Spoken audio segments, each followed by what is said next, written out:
Middle ഈസ്റ്റിലെ വാർ ശരിക്കും പറഞ്ഞാൽ നമ്മുടെ വീട്ടിലെ കിച്ചണെ വരെ എഫക്റ്റ് ചെയ്യുന്നുള്ളത് നമ്മൾ എപ്പോഴെങ്കിലും ചിന്തിച്ചിട്ടുണ്ടോ?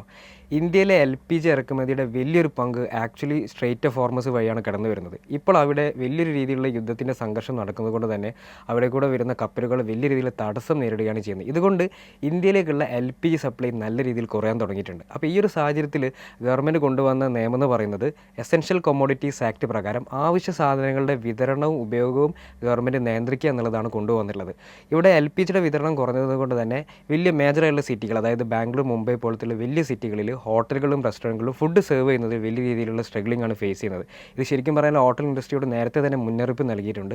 സോ ഈ ഒരു പ്രോബ്ലത്തിനുള്ള മെയിൻ റീസൺ എന്ന് പറയുന്നത് ഇന്ത്യയിലെ LPG ഉപയോഗത്തിൽ വീട്ടുപാചകത്തിനാണ് ഏറ്റവും വലിയ പങ്കുള്ളത്. അതുകൊണ്ട് തന്നെ ആദ്യം നമ്മൾ പ്രൊട്ടക്ട് ചെയ്യേണ്ടത് വീട്ടിലെ കിച്ചൺ തന്നെയാണ്. ഇതിനിടെ ഇന്ത്യ, അമേരിക്ക പോലെ രാജ്യങ്ങളിൽ നിന്നും LPG എത്തിക്കാൻ ശ്രമിക്കുന്നുണ്ട്. പക്ഷേ ഇവിടെ ഒരു പ്രോബ്ലം എന്ന് പറയുന്നത് അവിടെ നിന്നും വരുന്ന ഷിപ്മെൻറ്റുകൾ ഇന്ത്യയിലെത്താൻ വലിയ രീതിയിലുള്ള ടൈം എടുക്കും. സോ അടുത്ത 30 ഡേയ്സ് എന്ന് പറയുന്നത് വളരെ ക്രൂഷ്യലായ ടൈമാണ്.